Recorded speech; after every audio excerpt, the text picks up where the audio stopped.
Fala pessoal, bom dia, boa tarde, boa noite. Nós vamos falar hoje a respeito das bases físicas dos nossos fenômenos bioelétricos, tá certo? Referente ao nosso capítulo 5 do livro de Biofísica, cuja compreensão é de suma importância para entender como funcionam os mecanismos de transmissão das nossas informações no organismo, tá certo?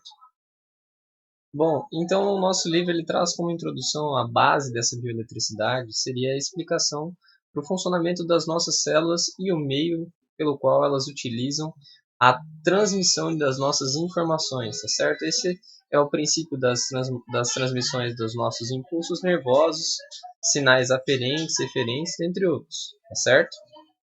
Então, como o nome diz, bioeletricidade, nós veremos se existem ou como funcionam os fenômenos elétricos no nosso organismo biológico, tá certo? E essas bases físicas, elas são importantíssimas para analisar e entender como funcionam, por exemplo, como eu já mencionei para vocês anteriormente, a transmissão dos impulsos elétricos pelos nossos neurônios e sistema nervoso, bem como a transmissão de impulsos elétricos até mesmo pelo coração no seu mecanismo de excitação, tá certo? O que é compreendido futuramente pelo nosso eletrocardiograma. Então, nós entenderemos todas as bases físicas relacionadas ao assunto, tá certo? Como funciona? Qual é a origem dessa transmissão de correntes elétricas? O que seria o potencial de ação? O que seria a transdução das informações? Então, esse é o nosso objetivo com essa aula de hoje, tá certo? Vamos vendo na sequência. Percebam que a bioeletricidade, essa capacidade de gerar impulsos elétricos e de transmitir informações em consequência, é o nosso sistema mais eficiente encontrado pelo nosso organismo. Tá certo? O nosso livro traz uma comparação entre o sistema nervoso e o nosso sistema endócrino. O nosso sistema nervoso, atuando por meio desses impulsos elétricos, consegue chegar a velocidade de 20 a 30 metros por segundo, o que permite reações em questões de 0,02 a 0,3 segundos, que seria extremamente rápido se comparado ao nosso sistema hormonal. O nosso sistema hormonal ele atua por meio da liberação de estruturas químicas, que são os nossos hormônios, e eles têm uma reação extremamente lenta. Então percebam a importância da compreensão da eletricidade no nosso fenômeno biológico, que eles seriam nas nossas células, para uma reação de defesa do organismo. Pensem vocês que isso é a compreensão da comunicação do ser humano com o meio que se encontra ao redor, que é o nosso meio externo. É importante que a gente entenda nesse início um tema muito abordado, que seria a transdução, também conhecida como transformação. O que seria isso, professor? Transformação ou transdução? A transdução seria a capacidade que o nosso organismo possui de transformar sinais, que são sinais sensitivos no nosso meio, tá certo? Como tato, frio, calor, visão e outros, em impulsos elétricos. Então isso é transduzir. Transduzir significa conversão, tá certo? Nós vamos converter esses estímulos em impulsos elétricos que serão transmitidos e compreendidos pelo nosso sistema, tá certo? Cada um dos nossos órgãos que possui essa capacidade de realizar essa conversão é chamado de sistema transdutor, como se encontra nesse slide aqui para vocês. Tá certo? Não se esqueçam disso. Bom, então quais seriam os nossos sistemas transdutores? Os sistemas transdutores são todos aqueles que têm capacidade de converter, como eu disse, diferentes estímulos em energia elétrica, que é a nossa linguagem de comunicação geral do nosso organismo. Nosso organismo ele não entende frio, ele não entende calor, ele entende impulsos elétricos, tá certo? Que são realizados em diferentes frequências e com base nisso, eles são interpretados pelo nosso sistema nervoso central. Então, os nossos transdutores, como se encontra aqui, como nós podemos ver no nosso material. Então, percebam que esses sistemas transdutores, eles convertem todas as nossas formas de energia. Energia química, que seria o exemplo dos nossos alimentos, o sabor e outros, em energia elétrica, que vai ser interpretada, ou seja, nós teremos a compreensão dos nossos sabores, calor, energia mecânica de pressão, tato e outros, e no fim das contas, nós sempre temos, como eu disse, a transformação em energia elétrica, que é a nossa linguagem de compreensão geral. Outra forma de transdução que acontece no nosso organismo também seria a capacidade de converter essa energia química em movimentação, energia mecânica, ou seja, a capacidade de conversão de energia é chamada de transdução, beleza? Essa nossa rama da biofísica é responsável pela compreensão de todos os fenômenos eletroquímicos envolvidos. O que seria isso, professor? Fenômenos eletroquímicos. Nós veremos que tudo parte de um mecanismo biomolecular, ou seja, vai ser a simples troca de substâncias iônicas ou não iônicas entre os nossos líquidos intracelular e extracelular, tá certo? Então essa vai ser a base dos nossos fenômenos bioelétricos, não se esqueça. A origem dessa nossa rama, bioeletricidade, começou com os primeiros estudos científicos por Luigi Galvani, que descobriu como funcionava a pata de uma rã quando nós tínhamos uma contração após fornecer uma carga, tá certo? Além de Emile du Bois-Reymond, que também conseguiu ou buscou entender como funcionava a transmissão de correntes elétricas em feridas e nervos, tá certo? A partir disso, nós tivemos o desenvolvimento de campos ou ramas. A eletrostática seria o ramo fundamental que estuda os fenômenos elétricos estáticos, ou seja, em ausência de movimentação. Nós estamos carregados eletricamente em situações de repouso, ou seja, você tem uma carga elétrica. Como nós vemos na rama da fisiologia, que é complementada pela biofísica, o interior das nossas membranas tem uma carga, e essa carga acontece pela distribuição das nossas partículas, que nós veremos na aula de hoje quais são. Então, em situações de repouso, situações estáticas, nós já estamos carregados, como nós vemos nessa imagem à esquerda. A partir da movimentação, por exemplo, nós temos a troca de cargas e, consequentemente, nós podemos ter o que nós vemos na imagem, que seria uma espécie de choque, porque nós carregamos positivamente e a transmissão desse impulso gera essa sensação, como eu falei para vocês. A eletricidade seria a rama relacionada à movimentação, porque a corrente elétrica ela está relacionada à participação, à movimentação das nossas partículas elétricas, beleza? Uma lei eletrostática muito importante que nós temos, ou seja, em situações de repouso, seria a atração entre corpos ou partículas. Isso é muito aplicado na parte da fisiologia. É a lei da atração e repulsão eletrostática. Todo mundo conhece isso de forma indiferente ou de forma indiscreta com outros nomes, tá certo? É simplesmente explicado pelo seguinte: a lei da eletrostática ela fala o quê? Que cargas iguais repelem-se e cargas diferentes atraem-se. Isso é muito importante porque isso ocorre o tempo inteiro no interior das nossas membranas celulares e, consequentemente, existe uma movimentação importante dessas partículas. Tá certo? Então, começando com as nossas bases para a compreensão de tudo isso, nós temos que saber que as nossas partículas estão carregadas a nível atômico. Nós estamos formados por átomos e cada um desses átomos tem a sua carga elétrica, tá certo? Que vai ser chamada de carga elemental, tá certo? Eles podem estar carregados dependendo da situação positivamente ou negativamente. Isso depende se eles fornecem elétrons ou se eles ganham elétrons, tá certo? A medida para quantificar essa situação é chamada de Coulomb no nosso sistema internacional de unidade de medidas. E a partir da formação desses íons, que são cargas, nós temos a formação de substâncias eletrolíticas, que seria o exemplo que nós vemos na imagem abaixo.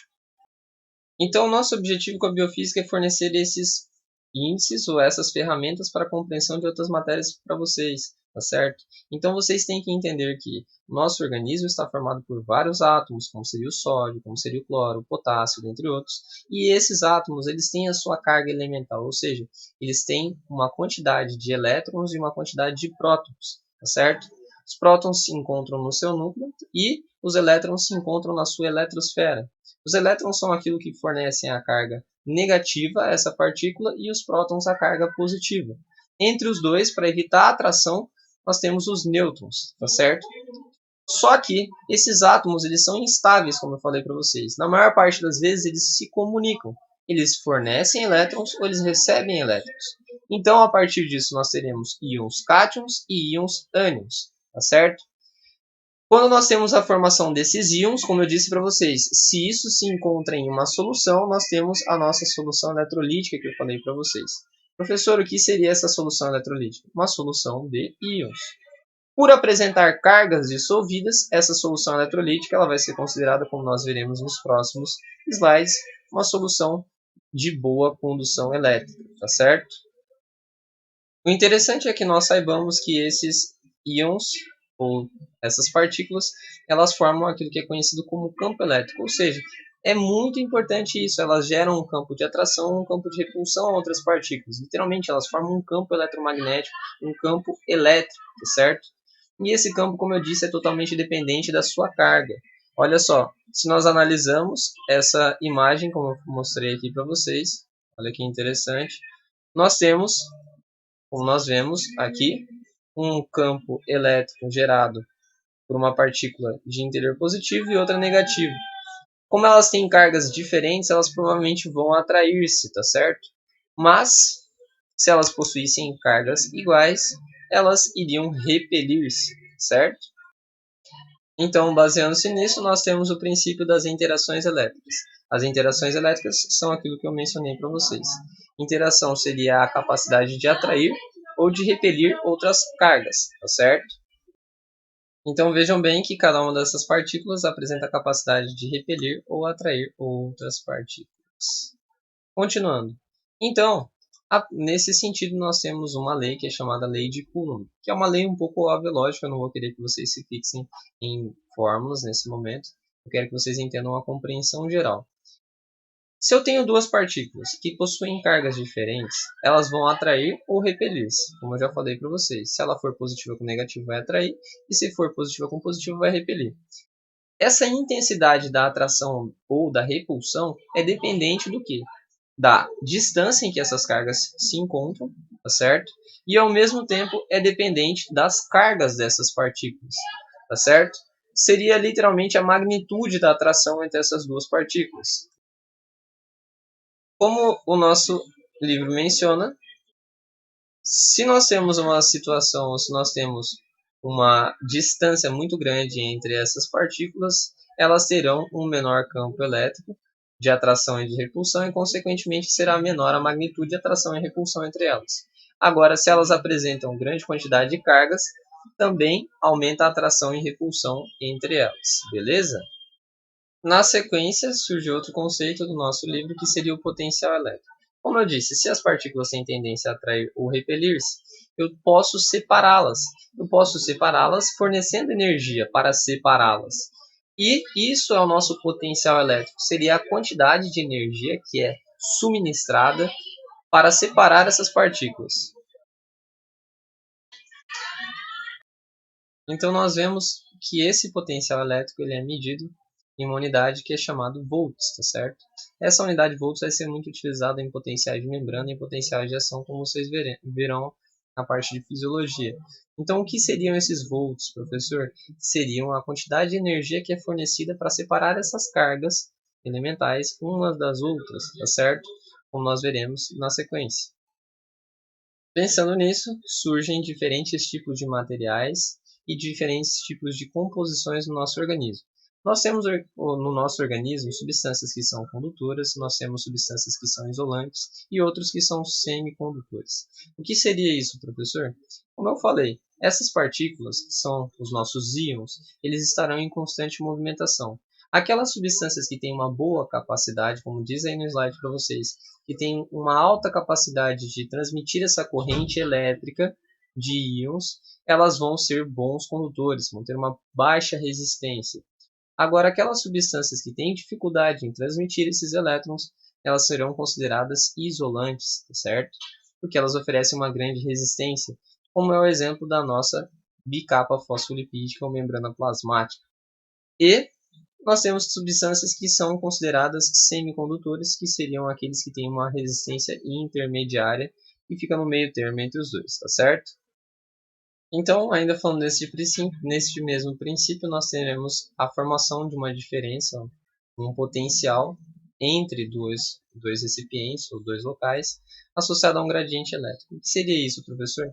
Até então, a gente está deixando isso meio obscuro, mas aqui eu trato de esclarecer como funciona isso. Percebam bem o seguinte, nós temos aqui na imagem, como menciono para vocês na parte de fisiologia, diferentes concentrações de íons aos dois lados da membrana. Então, na medida em que nós temos gradientes diferentes de concentração aos dois lados, nós teremos também uma diferença com relação à energia, porque nós estamos separando essas partículas como nós vimos anteriormente. Essas partículas ou elas atraem ou elas se repelem. E quando nós geramos uma interação nesse campo elétrico, nós estamos também gerando uma diferença de energia, certo? É isso que eu quero que vocês entendam ou tenham em mente, beleza? Essa diferença de energia vai ser quantificada por aquilo que nós conhecemos como potencial de membrana, tá certo? Nós temos um potencial de membrana em estado estacionário, que seria o nosso estado de repouso, e nós temos um potencial de membrana em ação, quando as nossas membranas estão realizando algum tipo de função fisiológica, tá certo? Então percebam o seguinte, se nós temos diferentes quantidades ou concentrações de íons aos dois lados da membrana, nós vamos gerar um polo positivo e vamos gerar um polo negativo, como se fosse uma pilha, onde nós temos maior concentração de partículas positivas nessa região, nosso líquido extracelular, e nós temos maior quantidade de partículas negativas aqui no nosso líquido intracelular, gerando um interior de membrana mais negativo do que o nosso exterior, tá certo? Não se esqueçam disso. Então, o potencial de membrana seria a energia ou a quantidade de energia que é fornecida para separar esses dois compartimentos, tá certo? Que possuem diferenças com relação às suas concentrações, tá certo? Então, em situações hipotéticas, o livro menciona dois tipos de soluções. E eu quero trazer para vocês o que acontece na prática fisiologicamente, tá certo? Ele traz o exemplo se nós tivéssemos uma solução não carregada eletricamente e se nós tivéssemos uma solução carregada eletricamente com diferenças nas concentrações aos dois lados, tá certo? Independente se ela está carregada ou se ela não está carregada, nós temos uma ausência de equilíbrio. Por quê? Porque se existe diferença de concentração de quantidade de partículas aos dois lados, sempre nós vamos ter uma tendência à movimentação. E é isso que gera aquilo que nós já vimos anteriormente, que é a nossa diferença de potencial, diferença de energia e potencial de membrana, tá certo?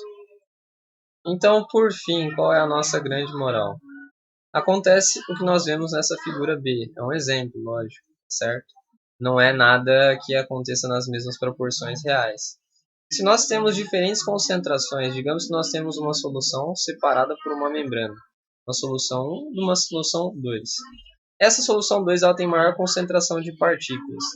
Se ela tem essa maior concentração de partículas, ela vai gerar uma facilidade na transmissão dessas partículas de um lado ao outro, o que é conhecido como potencial de difusão. Ou seja, potencial de difusão é a tendência que existe para a passagem dessas partículas de um lado ao outro. Mas como nós vimos e como nós falamos anteriormente, essa membrana ela é considerada um isolante elétrico e por isso ela mantém essas cargas dessa forma aos dois lados da membrana e é por isso que nós temos as nossas partículas efeturas desses transportes de membrana, que seriam as nossas proteínas, dentre outros, tá certo? Pensando nisso, nós temos um grande nome da biofísica, que é Walter Nernst, foi um físico e químico alemão, que obteve seu prêmio Nobel estudando os seus princípios da termodinâmica e que criou a equação de Nernst. Pessoal, o que é a equação de Nernst de maneira bem simples? Eu estou tentando fazer um resumo bem simples para vocês entenderem. Nós temos uma tendência à passagem dessas partículas, como nós vimos, graças à atração entre os campos elétricos que existem, tá certo? E você literalmente tem uma diferença então de energia aos dois lados, uma diferença de potencial, graças a essas diferenças de concentração. O interior da membrana fica mais negativo do que o exterior. Existe essa tendência à passagem, que é o potencial de difusão. A equação de Nernst ela calcula a quantidade de energia que você fornece para evitar essa passagem, que é quem realiza justamente a nossa membrana plasmática, que seria essa separadora ou isolante elétrico, tá certo? A equação dele permitiu que nós tivéssemos a compreensão de qual seria a intensidade de passagem de cada um dos nossos íons. Porque, como nós vemos no nosso livro de biofísica, existem íons que têm maior facilidade de atravessar a membrana do que outros, graças a uma característica dos canais iônicos que existem na membrana e outros, tá certo? Exemplo, o íon potássio é um dos nossos íons com maior facilidade de atravessar a membrana plasmática, tá certo? Assim como o sódio e o cloro, tá certo? Então, a partir disso, nós temos dois tipos de potenciais: potencial de membrana estacionário e potencial de ação. Então, o princípio do potencial de membrana seria o valor do interior de membrana quando não existe troca ou fluxo de íons entre o líquido intracelular e o líquido extracelular, ou seja, a sua célula está em repouso. Cada uma das nossas células tem uma diferença de concentração entre líquido e leque, logo tem uma diferença no seu valor de potencial de repouso, beleza? Agora, como nós veremos nos próximos slides, a maior parte das nossas células tem potencial de repouso negativo. E qual seria as causas desse potencial de membrana de repouso? A passagem dos íons, como eu falei para vocês, e dentre eles, como eu já falo na parte de fisiologia, a difusão do potássio tem grande facilidade em sair. Como ele tem facilidade em sair, uma partícula positiva saindo torna o interior negativo, tá certo? O potássio tem facilidade em entrar, mas não uma facilidade tão grande quanto o potássio. E também a nossa bomba de sódio e potássio, que sempre envia ou gera um déficit de partículas positivas no interior, tá certo? Não se esqueçam disso. Além das nossas partículas negativas que não são difusíveis, que permanecem no interior, como seria o sulfato, o fosfato e outros, que permanecem no interior, tornando esse interior das células muito negativo, tá certo? Então a nossa bomba de sódio e potássio, ela apresenta uma comporta, tá certo? Na verdade são duas estruturas, uma alfa e uma beta, tá certo? A beta ela está associada à fixação e a nossa alfa é onde nós temos a ligação das nossas partículas de sódio e potássio, tá certo? Serão enviadas 3 partículas de sódio para o líquido extracelular e 2 de potássio para o nosso líquido intracelular, tá certo? Para que isso ocorra, nós temos, como eu disse anteriormente, gasto de energia. O que chama a atenção de algumas dessas nossas células, que seria exemplo de neurônios e outros, que elas possuem a capacidade de auto-excitar-se. Até exemplo das nossas fibras musculares lisas. Elas têm potenciais de repouso mais baixo e, consequentemente, alterações nos seus canais que facilitam essa excitabilidade, a entrada de íons e, consequentemente, a transmissão de impulsos elétricos, que é muito importante nesse sistema de transdução que a gente falou até então, tá certo? Então, nesse nosso material, deem ênfase para esse nosso quadradinho aqui, nossa tabelinha, onde nós vemos os 3 principais íons com influência através da membrana, que seriam o sódio, potássio e o cloro. Não se esqueçam disso. Cálcio também, porém sódio, potássio e cloro, beleza? Então, pensando nisso, como eu disse, a equação de inércia ela analisa cada um dos nossos íons separadamente. Qual seria a relação ou a capacidade deles atravessarem a membrana. Isso não é suficiente, por quê? Porque a nossa membrana ela permite a passagem de todos os íons ao mesmo tempo. Então, surgiu outra equação física, que é a equação de Goldman-Hodgkin-Katz, que analisa a permeabilidade relativa a todos os nossos íons ao mesmo tempo. E a conclusão disso tudo foi aquilo que eu já mencionei em slides anteriores para vocês, que o nosso íon mais permeável é ao potássio, tá certo? Não se esqueçam disso. Na realidade, essa equação ela deveria considerar todos os nossos íons, mas como eu disse, existem íons aniones, que seriam os nossos negativos, que não atravessam a membrana, então eles não são considerados. A maior parte dos íons considerados são de sódio, potássio e cloro, como eu falei para vocês, que dá o nosso valor de potencial de membrana. Beleza? E é isso, pessoal. Muito obrigado. Espero que tenham entendido um pouquinho. Até a próxima. Tchau, tchau.